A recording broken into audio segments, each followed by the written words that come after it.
ദേവപഞ്ചമി ഭാഗം 17. ആര്യൻ അവളുടെ കയ്യിൽ പിടിച്ചു. ഞാൻ നിന്റെ ഈ കയ്യിൽ നിന്നും പിടിവിടുന്നതുവരെ നീ എൻ്റെ അടുത്ത് സുരക്ഷിതമായിരിക്കും. അവൻ ഒരു വാക്ക് കൊടുക്കും പോലെ അവളുടെ കയ്യിൽ പിടിച്ചു. രണ്ടുപേരുടെയും കണ്ണുകളും അപ്പോഴും പരസ്പരം ഉടക്കിയിരുന്നു. സിദ്ധാർത്ഥ് കുഞ്ഞിനെയും എടുത്ത് അവൻ്റെ കയ്യിലെ ഫോണിൽ ആ മനോഹരമായ നിമിഷം പകർത്തിയിരുന്നു. അവിടെ നിന്നും ആര്യൻ്റെ കൈ പിടിച്ച് അവൾ ഇറങ്ങുമ്പോൾ മുന്നിൽ നിൽക്കുന്ന വരദയെയും അച്ഛനെയും അമ്മയെയും അവളുടെ സഹോദരനെയും കണ്ട് അവൾ അവരെ നോക്കി നിന്നു. ആര്യൻ്റെ കൈ പിടിച്ച് ഇറങ്ങി വരുന്ന അവളെ വരദയും കണ്ണിമ വെട്ടാതെ നോക്കി നിന്നു. ആര്യൻ്റെ അടുത്ത് നിന്ന് പഞ്ചമി വരദയുടെ അച്ഛൻ്റെയും അമ്മയുടെയും അടുത്തേക്ക് ചെന്നു. അവരുടെ കാലിൽ തൊട്ട് അനുഗ്രഹം വാങ്ങി.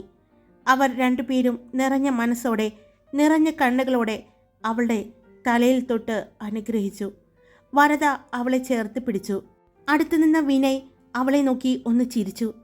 അവനും നിറഞ്ഞ പുഞ്ചിരിയോടെ അവളുടെ തലയിൽ ഒന്ന് തലോടി.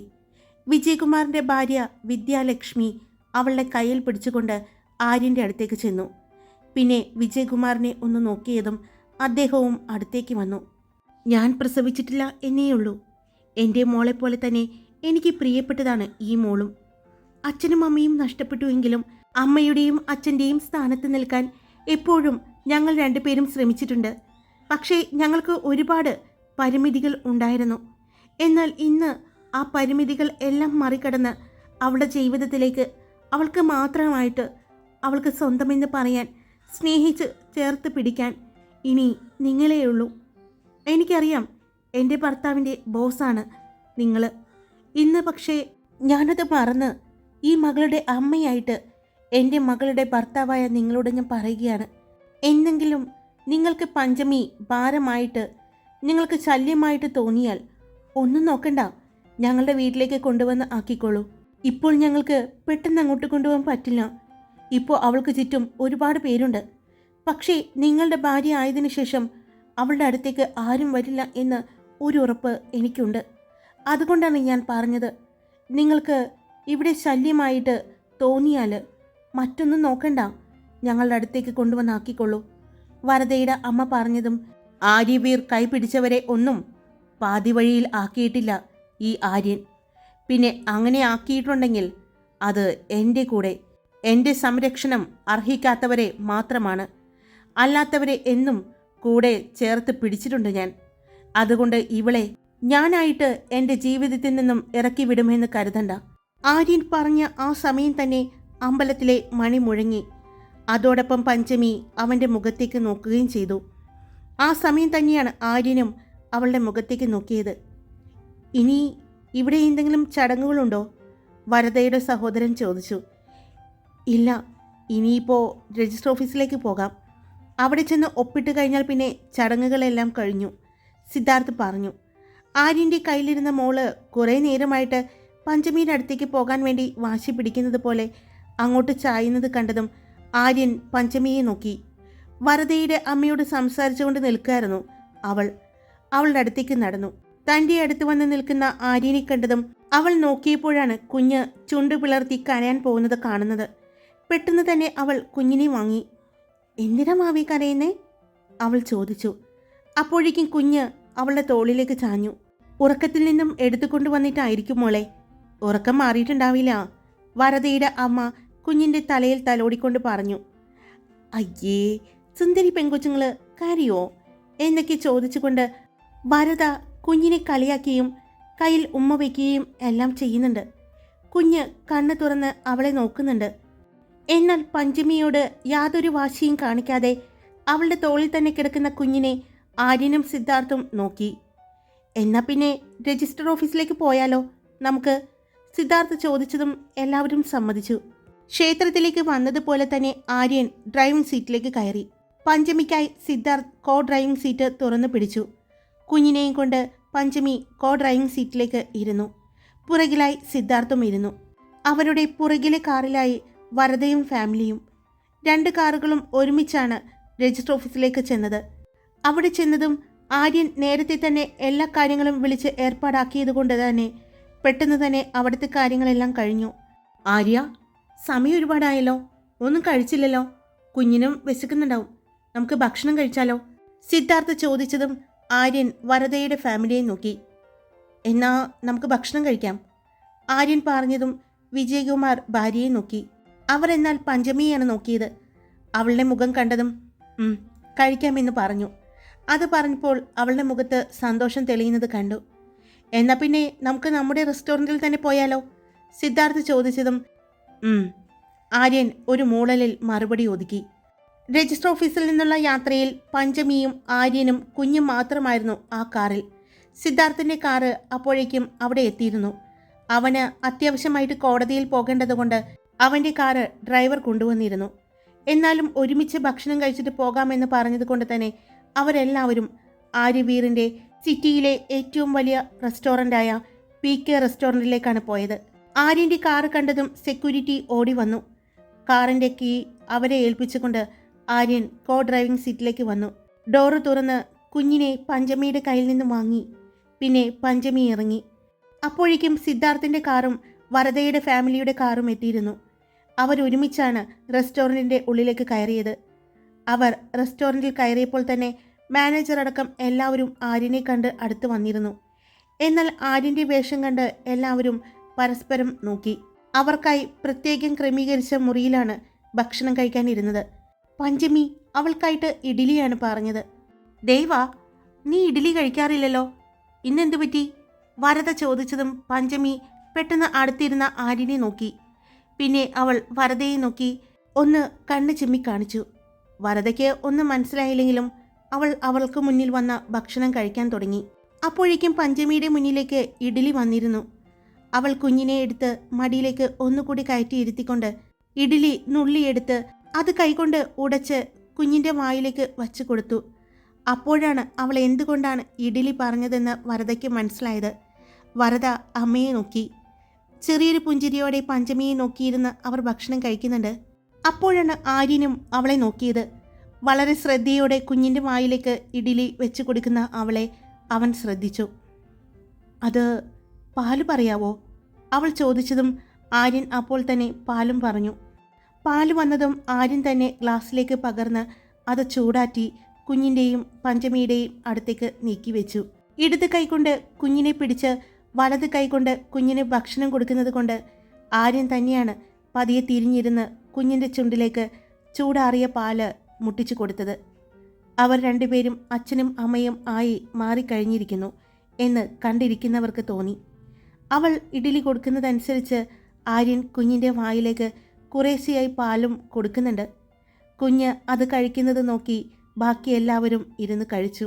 കുഞ്ഞ് കഴിച്ച് മതിയാക്കിയത് കണ്ടതും സിദ്ധാർത്ഥ് അപ്പോഴേക്കും പോയി കൈ കഴുകി വന്നിരുന്നു. ഇനി താൻ കഴിച്ചോ, മോളെ ഞാൻ എടുക്കാം എന്ന് പറഞ്ഞ് സിദ്ധാർത്ഥ് കുഞ്ഞിനെ എടുത്തു. അപ്പോഴേക്കും ബാക്കിയുള്ളവരും കൈ കഴുകാനായി എഴുന്നേറ്റിരുന്നു. അവിടെ ആര്യനും പഞ്ചമിയും മാത്രമായി. അപ്പോഴേക്കും പഞ്ചമിയുടെ മുന്നിലേക്ക് ഒരു മസാല ദോശയുടെ പ്ലേറ്റ് വന്നതും അവൾ ആര്യനെ നോക്കി. ഇഷ്ടമല്ലാത്തത് കഴിക്കണ്ട, അത് കുഞ്ഞിന് വേണ്ടി പറഞ്ഞതാണെന്ന് എനിക്ക് മനസ്സിലായി, താൻ ഇത് കഴിക്ക് എന്ന് പറഞ്ഞ് അവൻ അവൾക്ക് നേരെ ആ പാത്രം നീക്കി വെച്ചു. പിന്നെ അവന് കൊണ്ടുവന്ന് വെച്ച ഫുഡ് അവൻ കഴിക്കാൻ തുടങ്ങി. അവൾ അവനെ ഒന്ന് നോക്കി ചെറു പുഞ്ചിരിയോടെ ആ ഭക്ഷണം കഴിക്കാൻ തുടങ്ങി. സിദ്ധാർത്ഥ കുഞ്ഞിനെയും കൊണ്ട് ആ വലിയ റെസ്റ്റോറൻറ്റിൻ്റെ ഗാർഡനിലേക്കാണ് പോയത്. സിദ്ധാർത്ഥിൻ്റെ പുറകെ തന്നെ വരദയുടെ അച്ഛനും അമ്മയും വരദയും സഹോദരനും ചെന്നു. സിദ്ധാർത്ഥ് സാർ, പഞ്ചമി മോളെ വിവാഹം കഴിച്ചത് പുലിക്കാട്ടിൽ വീട്ടിലുള്ളവർ അറിഞ്ഞിട്ടുണ്ടോ? വിജയകുമാർ ചോദിച്ചതും സിദ്ധാർത്ഥ് ചെറു പുഞ്ചിരിയോടെ, അതെന്തിനാ അവരറിയുന്നത്? അവൻ്റെ കാര്യങ്ങൾ തീരുമാനിക്കുന്നത് അവൻ തന്നെയാണെന്ന് ഇത്രയും നാളും അവൻ്റെ കൂടെ ഉണ്ടായിരുന്നിട്ട് വിജയകുമാർ സാറിന് മനസ്സിലായില്ലേ? സിദ്ധാർത്ഥ് ചോദിച്ചതും, അറിയാം, പക്ഷേ ആ വീട്ടിലേക്കല്ലേ മോള് വരേണ്ടത്. അവിടെയുള്ളവർ എങ്ങനെയാ മോളോട് പ്രതികരിക്കുക എന്ന് അറിയില്ലല്ലോ. ആരും ഒന്നും ചെയ്യില്ല, അറിയാലോ. ആര്യവീർ സ്നേഹിക്കുന്നവരെ ആരും വേദനിപ്പിക്കാൻ അവന് വിട്ടുകൊടുക്കില്ല. അതുകൊണ്ട് ധൈര്യമായിട്ടിരുന്നോളൂ. നിങ്ങളുടെ പഞ്ചമി മോള് അവിടെ സുരക്ഷിതയായിരിക്കും. മറ്റെവിടെയുള്ളതിനേക്കാൾ സുരക്ഷിതയായിരിക്കും പഞ്ചമി ആര്യൻ്റെ കയ്യിൽ. ധൈര്യമായിട്ടിരിക്കും വിജയകുമാർ സാറേ, സിദ്ധാർത്ഥ് പറഞ്ഞുകൊണ്ട് അദ്ദേഹത്തിൻ്റെ തോളിൽ പിടിച്ചു. അറിയാം, പഞ്ചമി മോള് ഏറ്റവും സുരക്ഷിതമായ കൈകളിലാണ് എത്തിയിരിക്കുന്നത് എന്ന്. എന്നാലും ചെറിയൊരു പേടി. മോളുടെ വീട്ടുകാരെ നിസ്സാരമാക്കി കാണരുത്. അവരെല്ലാവരും അറിയാം. എല്ലാം അറിഞ്ഞു വെച്ചുകൊണ്ട് തന്നെയാണ് ആര്യൻ പഞ്ചമിയെ അവൻ്റെ ജീവിതത്തിലേക്ക് കൂട്ടിയിരിക്കുന്നത്. അതുകൊണ്ട് സാറ് മറ്റൊന്നും ഓർത്ത് ടെൻഷൻ ആവണ്ട. മുത്തശ്ശി 3-4 ദിവസം കൂടി കഴിഞ്ഞാൽ അവിടെ നിന്നും ഡിസ്ചാർജ് ആകും. ആ സമയം മാത്രമേ പഞ്ചമിയും കൊണ്ട് ആര്യൻ പുലിക്കാട്ടിൽ വീട്ടിലേക്ക് ചെല്ലൂ. അതവൻ പറഞ്ഞിട്ടുണ്ട്. അപ്പോൾ അതുവരെ ഇവരുടെ വിവാഹം കഴിഞ്ഞ കാര്യം ആരും അറിയരുത് എന്നാണോ? വിജയകുമാർ ചോദിച്ചതും ഇല്ല, ഇപ്പോൾ തന്നെ അത് എത്തേണ്ടവരിലേക്ക് എത്തിക്കഴിഞ്ഞിട്ടുണ്ട്. സിദ്ധാർത്ഥ് പറഞ്ഞുകൊണ്ട് നിൽക്കുമ്പോഴാണ് അങ്ങോട്ട് ആര്യനും പഞ്ചമിയും കൂടി നടന്നു വരുന്നത് കാണുന്നത്. ഇത്ര പെട്ടെന്ന് ഇവൻ ഡ്രസ്സ് മാറിയോ? സിദ്ധാർത്ഥ് ആര്യനെ നോക്കിക്കൊണ്ട് പറഞ്ഞു. അപ്പോഴാണ് എല്ലാവരും ആര്യനെ ശ്രദ്ധിക്കുന്നത്. ശരിയാണ്, നേരത്തെ ഇട്ടിരുന്ന ഡ്രസ്സ് മാറ്റി മറ്റൊരു ഡ്രസ്സ് ഇട്ടിട്ടുണ്ട്. എന്തുപറ്റി ആര്യൻ, നീ എന്താ ഡ്രസ്സ് ചേഞ്ച് ചെയ്തത്? അത് ആ ഷർട്ടിൽ കറിയായതാണ്, ആര്യൻ പറഞ്ഞുകൊണ്ട് പഞ്ചമിയെ നോക്കി. പഞ്ചമി കണ്ണുകൾ മുറുക്കി അടച്ച് നിൽക്കുന്നത് കണ്ടതും എന്തോ അബദ്ധം പറ്റിയിട്ടുണ്ടെന്ന് അവർക്ക് മനസ്സിലായി. അത് പഞ്ചമിയുടെ കൈകൊണ്ടാണെന്ന് മനസ്സിലാവുകയും ചെയ്തു അവളുടെ ആ നിൽപ്പ് കണ്ട്. അപ്പോഴേക്കും മാനേജർ വന്ന് ആര്യനെ കണ്ടു. ആര്യൻ അയാളോട് സംസാരിച്ച് മുന്നിലേക്ക് നടന്ന സമയം വരദ പഞ്ചമിയുടെ കയ്യിൽ പിടിച്ചു. എന്താടി, എന്താ പറ്റിയേ? എന്തിനാ ആര്യൻ സാറ് ഡ്രസ്സ് മാറിയത്? നീ എന്തെങ്കിലും ഒപ്പിച്ചോ? വരദ ചോദിച്ചു.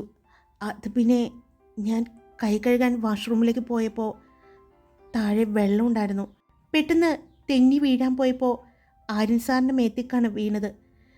ഭക്ഷണം കഴിച്ച കൈ സാറിൻ്റെ ഷർട്ടിൽ പതിഞ്ഞു. അപ്പോൾ സാറ് വണ്ടിയിൽ ഡ്രസ്സ് ഉണ്ടായിരുന്നു, അവിടുത്തെ സ്റ്റാഫിനെ വിട്ട് ഇടിപ്പിച്ച് മാറിയതാണ്, അവൾ പറഞ്ഞു. നന്നായി, നല്ല ഭംഗിയായിരുന്നു ആ ഡ്രസ്സിൽ കാണാൻ, വരദ പറഞ്ഞതും. അതെന്താ ഇപ്പോൾ ഭംഗിയില്ലേ? പഞ്ചമി ചോദിക്കുന്നത് കേട്ടതും ഓ ഭംഗിയുണ്ടേ, ഭർത്താവിനെ പറഞ്ഞപ്പോൾ അവൾക്ക് പിടിച്ചില്ല അമ്മേ, വരദ പറഞ്ഞതും. അതങ്ങനെയാണ്, നമ്മളുടെ ഭർത്താക്കന്മാരെ ആരെങ്കിലും ഒന്ന് ചെറുതായിട്ട് പോലും കുറ്റം പറഞ്ഞാലോ ദേഷ്യപ്പെട്ടാലോ അവരെ ആരെങ്കിലും വേദനിപ്പിച്ചാലോ ഒരു ഭാര്യമാർക്കും സഹിക്കാൻ പറ്റില്ലടി പെണ്ണേ. അത് തന്നെയാ മോളും പറഞ്ഞത്, വരദയുടെ അമ്മ പറഞ്ഞു. ഓ അങ്ങനെ. ഇതെല്ലാം കേട്ട് ചെറുപുഞ്ചിരിയോടെ സിദ്ധാർത്ഥ് അവരുടെ മുന്നിൽ നടക്കുന്നുണ്ടായിരുന്നു. ആര്യൻ അപ്പോഴേക്കും എൻട്രൻസിലേക്ക് വന്നു. അവിടേക്ക് അവൻ്റെ കാറ് സെക്യൂരിറ്റി കൊണ്ടുവന്നു. എന്നാൽ പിന്നെ നിങ്ങൾ ഇന്ന് ഹോസ്പിറ്റലിലേക്ക് വരുന്നുണ്ടോ മുത്തശ്ശിയെ കാണാൻ? ആര്യൻ ചോദിച്ചതും ഇല്ല മോനെ, വീട്ടിൽ കുറച്ച് ഗസ്റ്റ് ഉണ്ട്. പെട്ടെന്ന് വരദയുടെ അമ്മ പറഞ്ഞതും സോറി സർ. പെട്ടെന്ന് തന്നെ വരദയുടെ അമ്മ തിരുത്തി പറഞ്ഞു. വേണ്ട, എന്നെ സാറിനൊന്നും വിളിക്കണ്ട, ആര്യനോ അല്ലെങ്കിൽ ഇപ്പോൾ വിളിച്ചതുപോലെയോ വിളിക്കാം. അവൻ പറഞ്ഞത് കേട്ട് ഒരു ഞെട്ടലോടെയാണ് സിദ്ധാർത്ഥ് അവനെ നോക്കിയത്.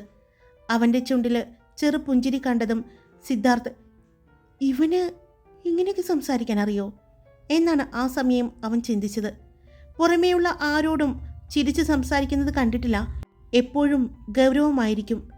പക്ഷേ ഇന്നിപ്പോൾ ഇവരോട് ഇങ്ങനെ സംസാരിക്കുന്നത് കേട്ടപ്പോൾ സന്തോഷവും അതോടൊപ്പം തന്നെ അതിശയവും തോന്നി. എടി, നിന്റെ ഭർത്താവിന് ചിരിക്കാനറിയാം. ഞാൻ വിചാരിച്ചു ഈ മനുഷ്യന് ദൈവം ചിരിക്കാനുള്ള കഴിവ് കൊടുത്തിട്ടില്ലാന്ന്. വനത പഞ്ചമിയുടെ ചെവിയിൽ പറഞ്ഞതും പഞ്ചമി അവളെ നോക്കി. അവളുടെ നോട്ടം കണ്ടതും ഓ സോറി, ഭർത്താവിനെ പറഞ്ഞത് പിടിച്ചില്ല അല്ലേ? അല്ല, ആ മനുഷ്യനെ നന്നായിട്ട് ചിരിക്കാനറിയാം, അതോടൊപ്പം തന്നെ നന്നായിട്ട് കളിപ്പിടാനും അറിയാം.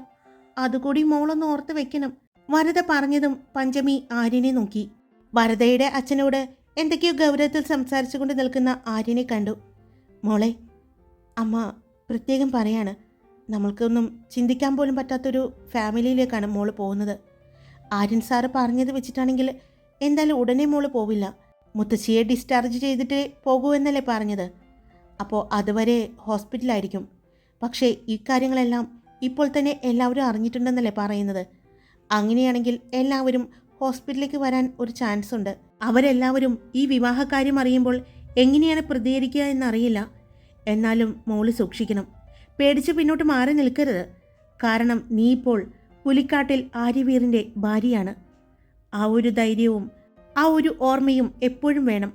ആരുടെ മുന്നിലും പുലിക്കാട്ടിൽ ആര്യവീറിൻ്റെ ഭാര്യ തല കുനിച്ച് നിൽക്കരുത്, തോറ്റു നിൽക്കരുത്. അത് നിനക്കല്ല, ആര്യനാണ് നാണക്കേടുണ്ടാക്കുന്നത്. ഭർത്താവിന് നാണക്കേടുണ്ടാക്കുന്ന ഒന്നും ഒരു ഭാര്യയും ചെയ്യരുത് എന്ന് ഒരു അമ്മ പറയുന്നത് പോലെ തന്നെ വരദയുടെ അമ്മ പഞ്ചമിക്ക് പറഞ്ഞു കൊടുക്കുന്നത് വിജയകുമാറിനോട് സംസാരിക്കുന്നതിൻ്റെ ഇടയിലും ആര്യൻ കേൾക്കുന്നുണ്ടായിരുന്നു. അറിയാമ്മ, ഒരിക്കലും ഞാൻ അദ്ദേഹത്തെ ഞാൻ കാരണം ആരുടെ മുന്നിലും തല കുനിക്കാനുള്ള ഇട വരുത്തില്ല, അവൾ പറഞ്ഞു. പിന്നെ മറ്റൊരു കാര്യം കൂടിയുണ്ട്. ഈ വിവാഹകാര്യം എന്തായാലും ശ്രാവണും നിന്റെ വീട്ടിലുള്ള എല്ലാവരും അറിയും. അവരും ചിലപ്പോൾ ഹോസ്പിറ്റലിൽ വരാനുള്ള സാധ്യതയുണ്ട്. അതുകൊണ്ട് അവരുടെ മുന്നിലും പതറി നിൽക്കരുത്, കേട്ടല്ലോ? അത് പറഞ്ഞത് വരദയാണ്. അറിയാം വരദ, ഇനി ഞാൻ ആരുടെ മുന്നിലും തോറ്റു നിൽക്കില്ല. എനിക്കും ജീവിക്കണം, എല്ലാവരെയും പോലെ തന്നെ. പേടിച്ച് ഒളിച്ച് ജീവിക്കാൻ ഇനി ഞാൻ തീരുമാനിച്ചിട്ടില്ല, പഞ്ചമി പറഞ്ഞു. ഇതാണ് എൻ്റെ പഞ്ചമി, ഇതാണ് ഞങ്ങളുടെ ദേവപഞ്ചമി, അല്ലേ അമ്മ? വളരെ സന്തോഷത്തോടെ വരദ പറയുന്നത് കേട്ടതും പുഞ്ചിരിയോടെ തന്നെ വിജയകുമാറിൻ്റെ ഭാര്യ അവളുടെ കയ്യിൽ പിടിച്ചു. ഈ കുഞ്ഞ് നിന്റെ കുഞ്ഞാണ്. അമ്മയ്ക്കറിയാം മോളോട് പറഞ്ഞു തരണ്ടാന്ന്, എന്നാലും പറയാണ്, ഈ കുഞ്ഞിന് നല്ലൊരു അമ്മയായും ആര്യന് നല്ലൊരു ഭാര്യയായും എൻ്റെ മോള് ജീവിച്ചു തുടങ്ങണം. ഇപ്പോൾ അമ്മയ്ക്കറിയാം നീ ഈ കുഞ്ഞിന് നല്ലൊരു അമ്മയായേ എന്ന്. അമ്മയായ മാത്രം പോരാ, ആര്യന് ഒരു നല്ല ഭാര്യ കൂടിയാകണം, കേട്ടല്ലോ? വരദയുടെ അമ്മ പറഞ്ഞതും പഞ്ചമി ആര്യനെ ഒന്ന് നോക്കി.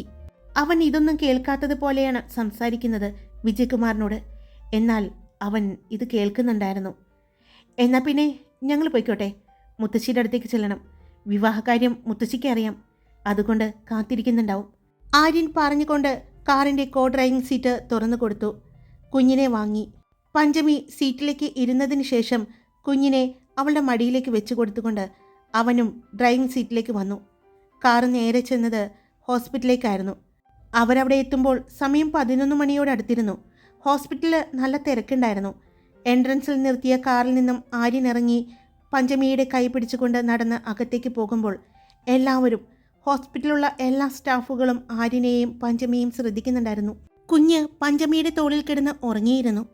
ആര്യൻ പഞ്ചമിയും കൊണ്ട് റൂമിലേക്ക് കയറി ചെന്നു. മുത്തശ്ശി കണ്ണുകളടച്ച് റൂമിൽ കിടക്കുകയായിരുന്നു.